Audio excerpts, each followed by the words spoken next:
السلام علیکم ورحمۃ اللہ وبرکاتہ نحمده ونصلي على رسوله الكريم اما بعد اعوذ باللہ من الشیطان الرجیم بسم اللہ الرحمن الرحیم ان اللہ لا یغیر ما بقوم حتى یغیروا ما بانفسهم صدق اللہ العظیم اللهم صل على سيدنا محمد وعلى آل سيدنا محمد وبارك وسلم. کسی بھی مذہب، قوم یا قبیلے کے لوگ جب اپنے رہن سہن، چال چلن اور خوشی غمی کے موقع پر عمل میں لانے کے لیے کچھ مخصوص طریقے اور اصول طے کر لیتے ہیں تو انہی طور طریقوں کے مجموعے کو معاشرہ کہا جاتا ہے. ہم چونکہ اسلام کے ماننے والے اور نبی کریم صلی اللہ علیہ وسلم کے امتی ہیں، اس لیے ہمارے لیے یہ جاننا نہایت ہی ضروری ہے کہ اسلام میں طرز معاشرت کا تصور کیا ہے اور وہ کون سے شرعی اصول اور اخلاقی بنیادیں ہیں جن پر اسلامی معاشرت کی حسین اور مضبوط عمارت قائم ہوتی ہو. اگر کوئی قوم اپنی دینی اور اخلاقی تعلیمات سے غافل ہو جائے تو وہ دوسروں کی اندھی تقلید میں فخر محسوس کرنے لگتی ہے. ایسی قوم آہستہ آہستہ اپنی پہچان کھو بیٹھتی ہے اور دوسروں کے رنگ میں رنگ کر غلامانہ ذہنیت کا شکار ہو جاتی ہے. نتیجہ یہ ہوتا ہے کہ وہ اقوام عالم میں اپنی پہچان، اپنی شناخت، عزت اور وقار برقرار نہیں رکھ پاتی. لہٰذا ہمیں چاہیے کہ ہم اپنی اسلامی تعلیمات کو سمجھے، قرآن اور سنت کی روشنی میں اسلامی معاشرت کے اصول سیکھے اور اپنی زندگی کو انہی روشن تعلیمات کے مطابق سنوارنے کی کوشش کریں. قرآن و سنت کی روشنی میں دیکھتے ہیں کہ وہ کون سے اہم اور بنیادی اصول ہیں جن کے برتنے پر ایک صالح اور خوشگوار معاشرہ تشکیل پاتا ہے. اصلاح معاشرہ کا سب سے پہلا اور بنیادی اصول فرد کی اصلاح ہے، کیونکہ معاشرہ کوئی الگ وجود نہیں بلکہ افراد کے مجموعے سے تشکیل پاتا ہے. اگر ہر فرد اپنی زندگی کے معاملات کو شریعت مطہرہ اور سنت نبوی صلی اللہ علیہ وسلم کے سانچے میں ڈھالے، اپنے اخلاق، اپنے گفتار اور کردار اور معاملات کو دین کے مطابق درست کر لے تو معاشرہ از خود سنور جائے گا. در حقیقت معاشرتی بگاڑ کی جڑ یہی ہے کہ ہر شخص اصلاح نفس سے پہل کرنے کے بجائے، اپنی ذات کی اصلاح کرنے کے بجائے دوسروں کی خرابیوں پر نظر رکھتا ہے. کوئی شخص جب اپنے دل میں درد امت پیدا کر کے کسی کو نرمی، خیر خواہی اور خیر کے جذبے سے سمجھانے کی کوشش کرتا ہے تو اکثر جواب یہی ملتا ہے، صاحب جب پورا معاشرہ جھوٹ، فریب، بددیانتی اور بد اخلاقی میں ڈوبا ہوا ہے تو میرے ایک کے سنورنے سے کیا فرق پڑے گا. یہی سوچ دراصل جہالت، خود فریبی اور اجتماعی زوال کا سب سے بڑا سبب ہے. یہ فکری فسطائیت اس وقت تک ختم نہیں ہو سکتی جب تک ہر فرد اپنی ذات کا محاسبہ نہ کرے، اپنے اندر جھانک کر اپنی اصلاح کا آغاز نہ کرے، کیونکہ تبدیلی ہمیشہ اندر سے جنم لیتی ہے باہر سے مسلط نہیں کی جاتی۔ اللہ تعالیٰ نے اپنے ازلی و ابدی کلام میں یہ اٹل قانون بیان فرما دیا ہے، جس کا ترجمہ ہے کہ بے شک اللہ کسی قوم کی حالت کو نہیں بدلتا جب تک وہ خود اپنی حالت نہ بدلے۔ یہ آیت اس حقیقت کا اعلان ہے کہ فرد کی تبدیلی ہی قوم کی تبدیلی کی بنیاد ہے۔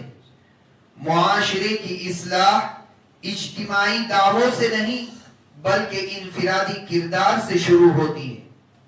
لہذا لازم ہے کہ ہم اپنی سوچ کو وسعت دے، اپنی ذمہ داری کو محسوس کرے اور یہ یقین اپنے دل میں راسخ کرے کہ میری اصلاح ہی معاشرے کی اصلاح کا پہلا زینہ ہے۔ جب ہر شخص یہ طے کر لے گا کہ وہ خود کو بہتر بنائے گا، اپنے قول اور عمل کو شریعت کے میزان و ترازو پر رکھے گا اور اپنے حصے کی نیکی انجام دے گا، تبھی معاشرہ اخلاق، امن، عدل اور ایمان کا گہوارہ بن سکے گا۔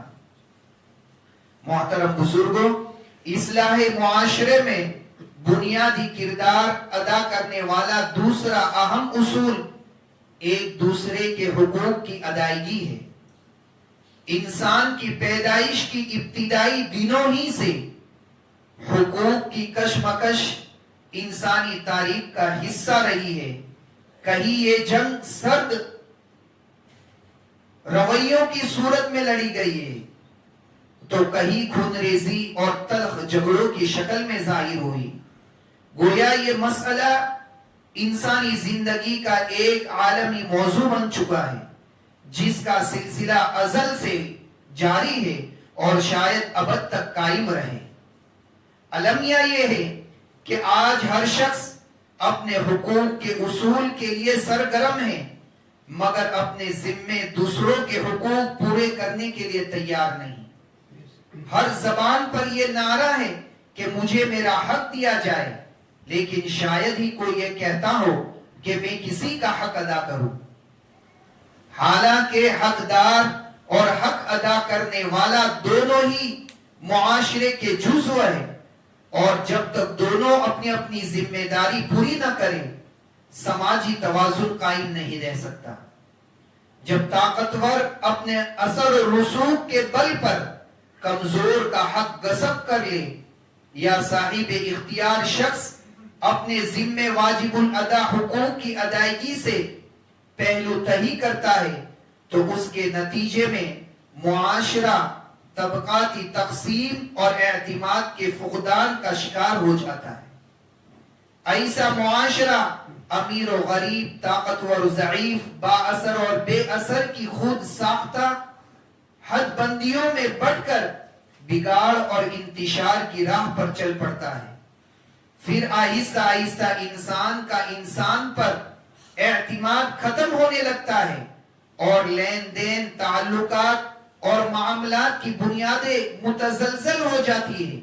لہذا معاشرتی زندگی کو پرامن، خوشگوار اور حسین بنانے کے لیے ضروری ہے کہ ہم اپنے حقوق حاصل کرنے سے زیادہ دوسروں کے حقوق ادا کرنے کے جذبے کو اپنے اندر پیدا کریں۔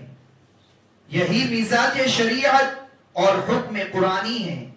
قرآن مجید نے میاں بیوی کے باہمی حقوق میں برابری، توازن اور عدل کا اصول بیان کرتے ہوئے فرمایا، اور عورتوں کے بھی مردوں پر ویسے ہی حقوق ہے جیسے مردوں کے عورتوں پر ہے، دستور کے مطابق۔ سورہ بقرہ میں ہے۔ یہ آیت انسانی معاشرت کا ایسا جامع اصول بیان کرتی ہے جس میں عدل، توازن اور باہمی احترام کے تمام پہلو سمو دیے گئے ہیں۔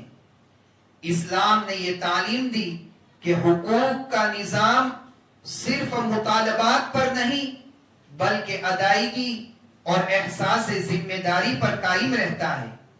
نبی کریم صلی اللہ علیہ وسلم کی نظر میں وہ شخص نہایت باعزت اور قابل قدر ہے جو معاشرتی امن و محبت اور الفت کی فضا قائم رکھنے کے لیے اپنے واجبی حق سے بھی دستبردار ہو جائے۔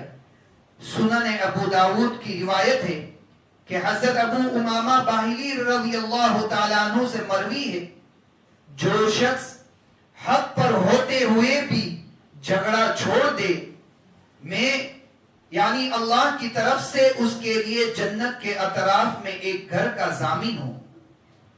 یہ حدیث اس حقیقت کو واضح کرتی ہے کہ اصلاح معاشرہ کا اصل فلسفہ اپنی انا کو، اپنے میں پناہ کو قربان کر کے دوسروں کو راحت پہنچانا ہے۔ جب ہر فرد اپنے رویے میں نرمی، بردباری اور ایثار پیدا کر لے تو دلوں سے نفرت مٹتی ہے، رشتے مضبوط ہوتے ہیں اور سماج امن و سکون کا گہوارہ بن جاتا ہے۔ لہٰذا اگر ہم واقعی ایک خوبصورت اور متوازن معاشرہ چاہتے ہیں تو ہمیں اپنی ترجیحات بدلنا ہوگی۔ ہمیں یہ سوچ اختیار کرنی ہوگی کہ میرا کردار دوسروں کے حقوق ادا کرنے سے پہچانا جائے، نہ کہ صرف اپنے حق کے مطالبے سے پہچانا جائے۔ اسی طرز فکر سے انسانیت سنورے گی، اعتماد بحال ہوگا اور معاشرہ اپنے حقیقی حسن و توازن کی طرف لوٹے گا۔ محترم بزرگوں، اصلاح معاشرہ کا تیسرا ضروری اصول یہ ہے کہ ہم معاشرے میں مایوسی اور احساس کمتری پیدا کرنے والی باتوں کو پھیلاؤ کو روکے اور اس کے برعکس حوصلہ افزا، مثبت اور اصلاحی رجحانات کو عام لوگوں تک پہنچانے کی کوشش کرے۔ یہ ایک مسلمہ حقیقت ہے کہ معاشرے میں ہر دور میں دو طرح کے لوگ پائے جاتے ہیں، ایک وہ جو اپنے غلط طرز عمل، بدعمالیوں، خود غرضی اور بددیانتی سے ماحول کو مسموم اور خراب کرتے ہیں، اور دوسرے وہ جو اپنے عمدہ کردار، نرم گفتاری، سچائی اور حسن عمل سے معاشرے میں خوشبو بکھیرتے ہیں اور اسلام کی حقیقی روشن اور دلکش تصویر دنیا کے سامنے پیش کرتے ہیں۔ بدقسمتی سے آج ہمارا عمومی رجحان منفی پہلو کو بڑھا چڑھا کر پیش کرنے اور مثبت نمونوں کو نظر انداز کرنے کا بن چکا ہے۔ سوشل میڈیا کے اس دور میں یہ رجحان ایک وبا کی طرف پھیل گیا ہے۔ ہم دن رات ایسی ویڈیوز، خبریں اور تفسیریں دیکھتے اور شیئر کرتے ہیں کہ جن سے صرف مایوسی، بدگمانی اور احساس شکستگی پیدا ہوتی ہے۔ ہم کسی مسلمان کی چھوٹی سی لغزش اور چھوٹی سی غلطی کو بڑھا کر پیش کرتے ہیں مگر ہزاروں نیکیوں کو نظر انداز کر دیتے ہیں۔ نتیجہ یہ نکلتا ہے کہ ہمارا اجتماعی تعاصر دنیا کے سامنے ایسا بنتا ہے جیسے یہ معاشرہ عیوب و نقائص اور برائیوں سے بھرپور ہو اور اس میں نیکی، دیانت اور انسانیت کا کوئی وجود باقی نہیں۔ یہ منفی طرز فکر نہ صرف دوسروں کے دلوں میں بدگمانی پیدا کرتا ہے بلکہ اپنے لوگوں کے اندر احساس کمتری کو بھی جنم دیتا ہے۔ ایسا شخص جب معاشرتی برائیوں کے بھرمار دیکھتا ہے تو اس کے ذہن میں یہ سوچ جنم لیتی ہے کہ جب سب غلط کر رہے ہیں تو میں اکیلا صحیح ہو کر کیا بدلوں گا۔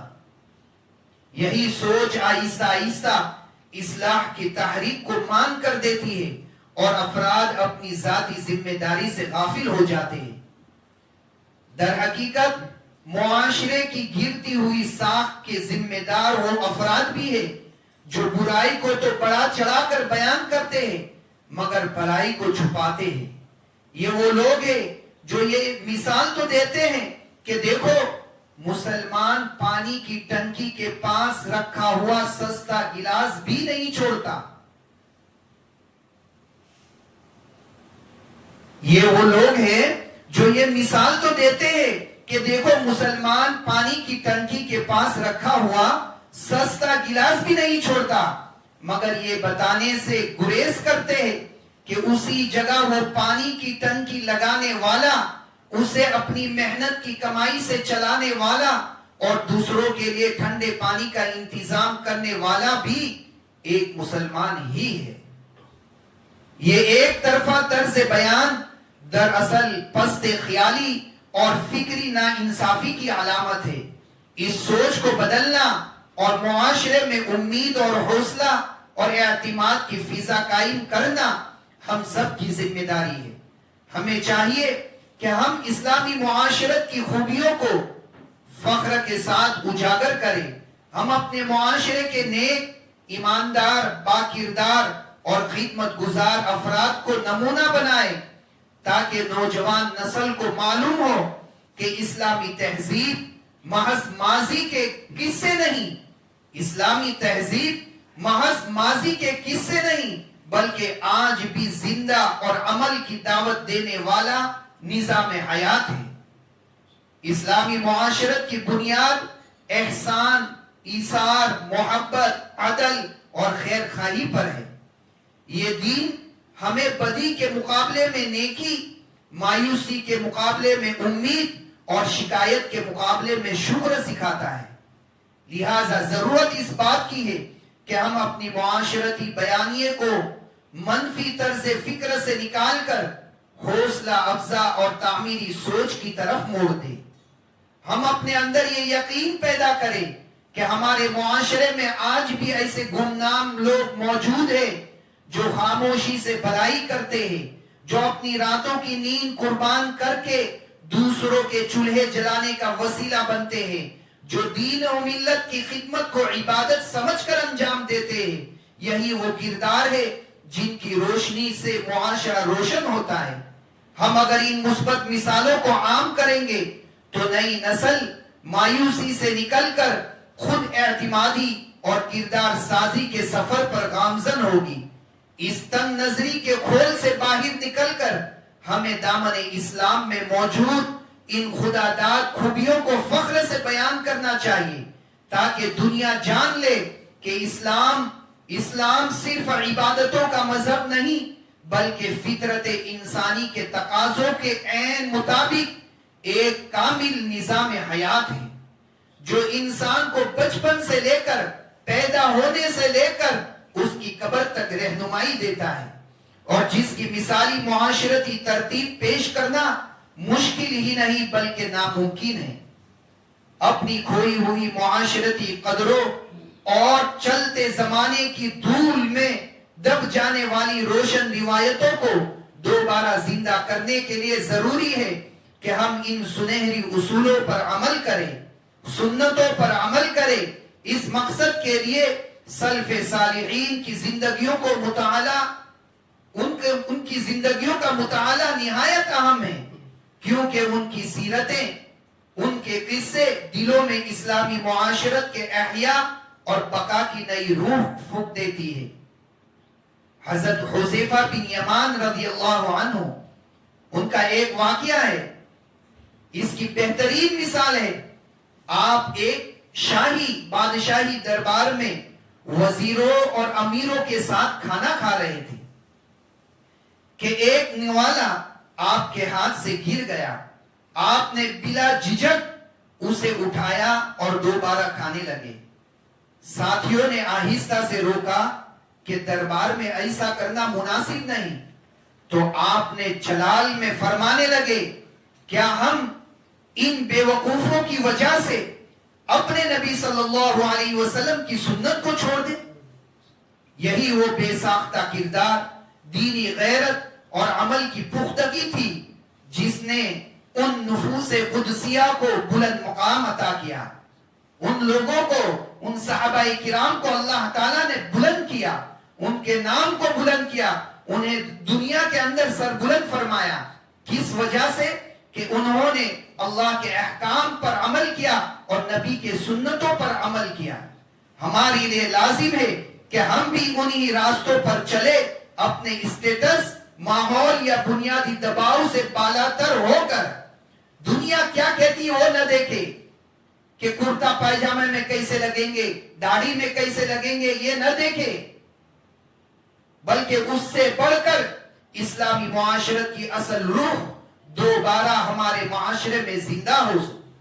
اللہ تعالی ہمیں توفیق عطا فرمائے کہ ہم اپنے معاشرے کی اصلاح میں عملی کردار ادا کریں، اپنی ذات، اپنے خاندان اور اپنے ماحول کو دین کی روشنی سے منور کرے اور ہمیں ان لوگوں میں شامل فرمائے جن کے وجود سے خیر پھیلتا ہے اور جن کی بدولت معاشرہ سنورتا ہے. آمین یا رب العالمین. وآخر دعوانا ان الحمد للہ رب العالمین.